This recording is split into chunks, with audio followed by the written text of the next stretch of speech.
દાંપત્ય જીવન એટલે મજાનું છે દાંપત્ય જીવન ખરેખર. મને હમણાં એક જગ્યાએ પ્રશ્ન પૂછ્યો હતો, મને કે આ બહેનો વારંવાર બ્યુટી પાર્લરમાં શું કામ જાતી હશે? મેં કીધું ભાઈ આ તો સનાતન સત્ય છે, ગાડી જમ જૂની થાય એમ ગેરેજમાં વધારે જાય. દાંપત્ય જીવનની વાતો. હમણાં મને એક ભાઈ એવું કહેતો હતો, મને કે બહેનોમાં બુદ્ધિ ન હોય, બહેનોની બુદ્ધિ પગની પાનીએ હોય. મેં કીધું તારી વાત જ ખોટી છે, બહેનો જેટલી કોઈની પાસે બુદ્ધિ જ નથી. બહેનો જેટલી કોઈની પાસે બુદ્ધિ નથી. એના દાખલા દઈને તમને વાત કરું. મારા સોસાયટીના નાકે એક બેન બેઠેલા અને એમાં બાઇક ઉપર બે જણા આવ્યા. બાઇકની પાછળ જે બેઠો તો એને બેનના ગળામાં હાથ નાખી અને ચેન આંચકી લીધો. બેન તરત બોલ્યા, ઈ કે ખોટો છે. ચોરોને એમ થયું કે આ મહેનત માથે પડી. હા મેં ઘા કર્યો, એ હાલો બેનના ખોળામાં પડ્યો ને પછી બેન બોલ્યા, ઈ કે સાચો છે. આ હોશિયારી. મારી બાજુમાં એક બેન રહેશે, શાંતાબેન. નીચે કટલેરીની દુકાન છે. રોજ દુકાનમાં જાય, કાંઈ લે નહીં, પાછા આવે. તે દુકાનવાળા એક દી મને કીધું, મને કે યાર ઓલા તમારા બાજુમાં શાંતાબેન રહે છે ને? મેં કીધું હા. મને કે યાર એમને કહેજો ને, રોજ આવે છે, મારે ગરાગી હોય, અડધો અડધો કલાક બગાડે છે, કાંઈ લેતા નથી. મેં વળી કીધું શાંતાબેનને જઈને, મેં કીધું શાંતાબેન તમે શું કામ પેલા ને હેરાન કરો છો? રોજ તમે જાઓ છો, અડધો અડધો કલાક ઉભા રહો છો, કાંઈ લેતા નથી. મને કે ભાઈ હું તો રોજ લઉં છું, એને ખબર ન પડે એમાં હું શું કરું? કઈ ખબર પડી કે આ તો બઠાવી લેતા હતા.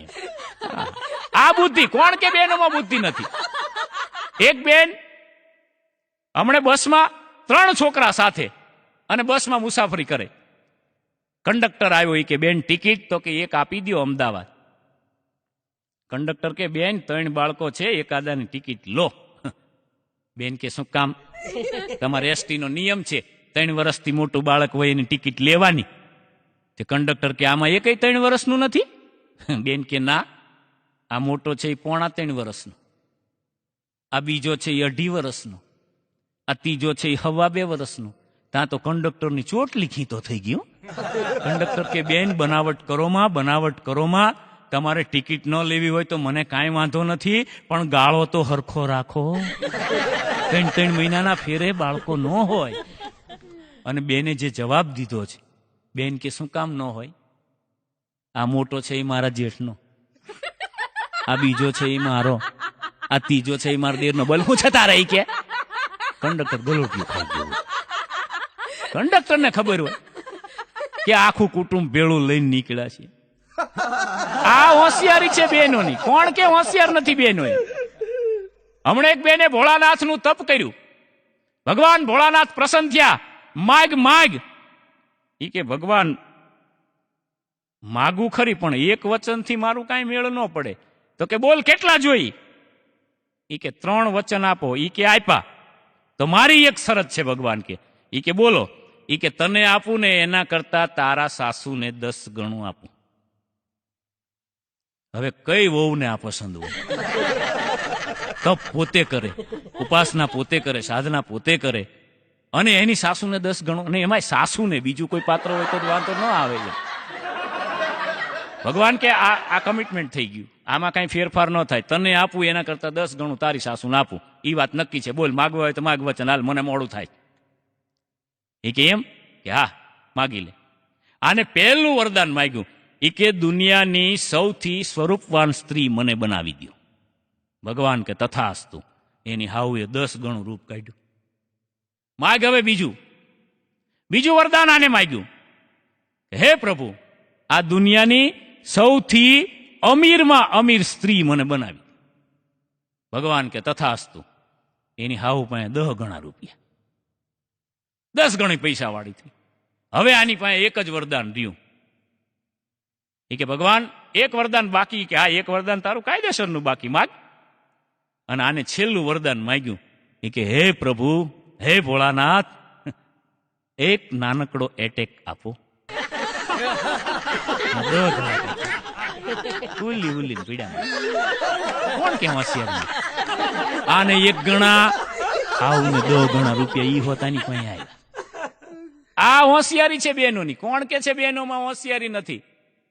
5,000 રૂપિયાની હાડી લઈ આવે, 5 વરા ઓઢે. પછી કરે એનું ગોદડું, એ આપણને ઓઢાડે. અને હાડિયુંના ગોદડા ઓઢીને હુતા હોય મરદ મુશાળા, કેવા ભૂંડા લાગે. કર્યા આપણા લેંઘાના ગોદડા કોઈ દી કર્યા? આપણા લેંઘા તો પોતા મારવામાં જ કાયમ આવે.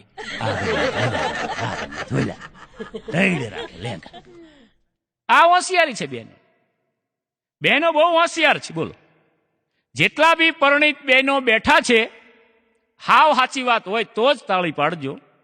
જેટલા પરણિત બહેનો બેઠા છે એને એક વખત તો એના ઘરવાળાને એવું કીધું જ હોય, હું આવી પછી તમારે હારું થયું. હવે તું નહોતી આવી પેલા હું અમે ઘરે ઘરે છાપા નાખતા? આ બેનો, હું આવી પછી તમારે હારું થયું. આ તો પુરુષ બિચારો ભોળો છે, બોલી નથી શકતો. નહીતર અહીંયા એમ કહેવાય કે તમે આવ્યા પછી હપ્તા ચાલુ થયા. બાજુવાળા કાંતાબેન ફ્રીજ લાવ્યા ડબલ ડોર નું, એટલે આપણને સીધી 28,000 ની ઉઠા. કારણ કે હમણાં સોનાના ભાવ ઘટ્યા. હવે 31,500 માંથી 65 રૂપિયા ઘટ્યા હોય કે ઘટ્યા કહેવાય? આપણો ટકો કરી. આ હોશિયારી છે બહેનોની. નકરી બહેનોની વાત નથી, ભાઈઓ એવા છે. હવે પરણિત ભાઈઓ આપણે બેલેન્સ રાખીને જ વાત કરવી છે. જેટલા પરણિત ભાઈઓ બેઠા છે એને એક વખત તો એની ઘરવાળીને એવું કીધું જ હોય, તારામાં બુદ્ધિ જ નથી. જેટલા પરણિત ભાઈઓ બેઠા છે ને મારી વિનંતી છે કલાકાર તરીકે, કોઈ દી ન કહેતા, તારામાં તો બુદ્ધિ જ નથી એવું કોઈ દી ન કહેતા. કારણ કે અહીંયા બુદ્ધિ નહોતી એટલે જ આપણું ગોઠવાણું. રખડતા ભાવમાં કોણ ભાવ પૂછે ભાઈ?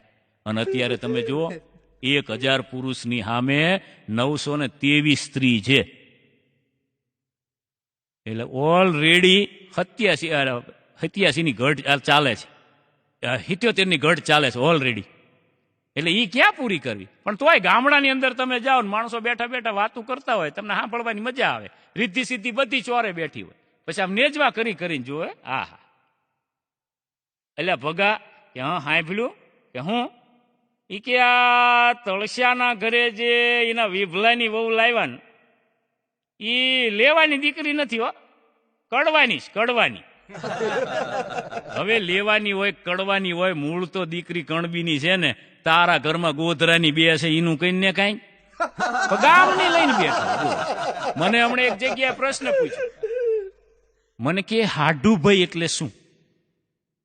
મેં કીધું ભાઈ, જૂના જમાનાની અંદર જેદી વાહન વ્યવહાર નહોતો તેદી એક એવી કહેવત હતી કે હકપણમાં હાડું અને જમણમાં લાડુ. હાડુભાઈ ના અહીંયા મહેમાન થાય અને જ્યારે ઈ ઘરે પાછો આવતો હોય ત્યારે વાહન વ્યવહાર હતા નહીં, ચાલતા જવાનું. એટલે હાડુભાઈ એને લાડવા બનાવી દે અને એક